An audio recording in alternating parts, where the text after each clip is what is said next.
Oke kawan-kawanku semuanya, gimana sehatnya kalian? Sehat lah ya kan? Kalau nggak sehat nggak mungkin tertonton kalian video ini ya. Semoga saja kita selalu diberikan kesehatan jasmani, kesehatan rohani, serta kesehatan kantongi.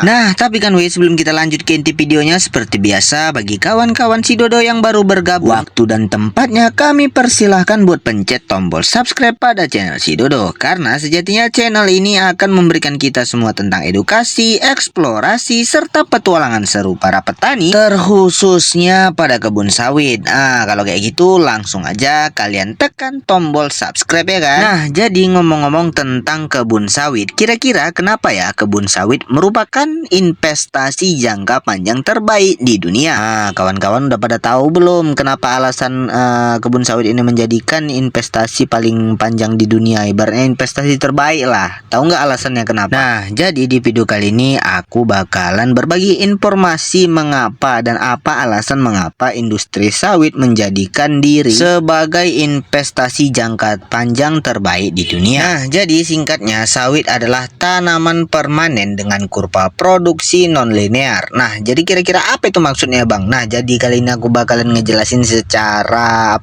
bahasa yang paling gampang lah ya kan. Jadi sebetulnya kebun sawit itu membutuhkan yang namanya beberapa tahun untuk mulai dalam produksinya. Nah, untuk naik ke puncaknya, lalu tahapan tertingginya nanti dia akan bertahan selama bertahun-tahun, dan pada akhirnya setelah di puncak kejayaannya, akhirnya pun sawit itu mengalami yang namanya penurunan hasil dan akan yang namanya mengalami replanting. Nah kemudian mengapa kelapa sawit merupakan investasi jangka panjang yang terbaik? Nah jadi yang pertama itu yang namanya sawit itu memberi penghasilan terus menerus. Kelapa sawit itu berbuah sepanjang tahun setelah ditanam, dan mulai panennya biasanya pada usia 3 tahun ke atas. Nah, pohon sawit bisa terus menghasilkan buah selama 20 hingga 25 tahun tanpa harus kita tanam ulang. Artinya, sekali tanam bisa panen terus setiap 10 hingga 15 hari sekali. Jadi, aliran uang dari sawit bersifat rutin dan stabil, tidak seperti tanaman musiman yang hanya panen setahun sekali. Kemudian alasan yang kedua mengapa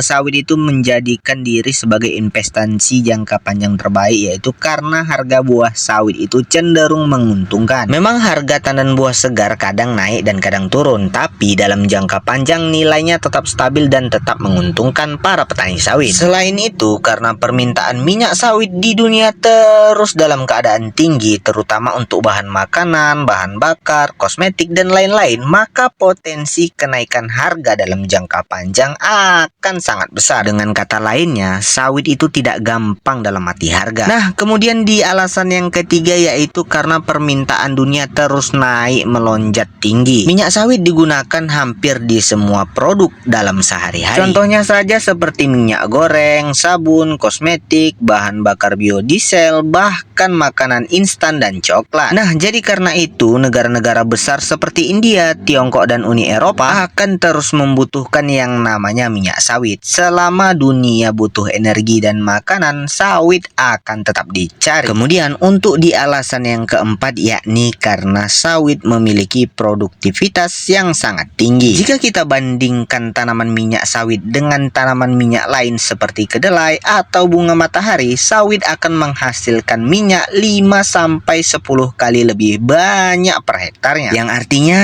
dengan lahan yang sama, hasil sawit jauh lebih besar dan lebih efisien. Hal ini membuat sawit menjadi tanaman paling produktif untuk menghasilkan minyak nabati di dunia. Nah, kemudian untuk di alasan yang kelima, karena sawit merupakan investasi yang nilainya naik dari waktu ke waktu. Lahan sawit yang sudah menghasilkan, maka pada umumnya nilainya akan terus naik. Semakin lama usia tanaman dan semakin dekat ke masa panen maksimal, maka harga lahan ikut meningkat. Dikarenakan jika kebun sawitnya sudah memasuki usia maksimal ataupun sudah bisa dipanen, maka kebun sawit itu juga bisa langsung menghasilkan uang. Jadi selain dapat hasil panen, pemilik juga untung dari kenaikan harga aset lahannya. Kemudian untuk di alasan yang keenam, yakni bisa dikelola sendiri atau diserahkan ke orang lain. Banyak orang memilih investasi sawit karena mudah dikelola. Yang pertama karena bisa diurus sendiri kalau punya waktu, atau juga bisa diserahkan kepada pengelola. Contohnya saja seperti plasma, koperasi, atau sistem bagi hasil. Dengan begitu, sawit cocok untuk orang yang ingin investasi tapi tidak harus repot setiap hari. Nah, kemudian di alasan yang ketujuh yakni karena sawit mendukung energi masa depan. Sekarang dan ke depan, dunia sedang gencar mengurangi penggunaan minyak bumi. Nah, sawit menjadi bahan utama biodiesel, yaitu bahan bakar yang ramah lingkungan. Artinya, permintaan sawit akan terus meningkat, bukan malah menurun, karena berperan penting dalam transisi energi hijaunya dunia. Nah, jadi kesimpulannya itu kelapa sawit bukan hanya sekedar tanaman, tapi aset hidup yang terus menghasilkan uang. Karena lahan sawit juga bernilai dalam jangka panjang dan selalu dibutuhkan oleh dunia. Dengan melakukan pengelolaan yang baik, sawit bisa menjadi investasi yang menguntungkan secara stabil dan berkelanjutan hingga puluhan tahun lamanya. Nah, jadi kira-kira kawan-kawan ataupun teman-teman yang baru menonton video ini tertarik nggak sih untuk menjadi petani sawit? Nah, kalau kayak gitu langsung kalian tulis jawaban kalian di kolom komentar. Kalau kayak gitu sampai bertemu di video selanjutnya ya kawan-kawan. Dadah!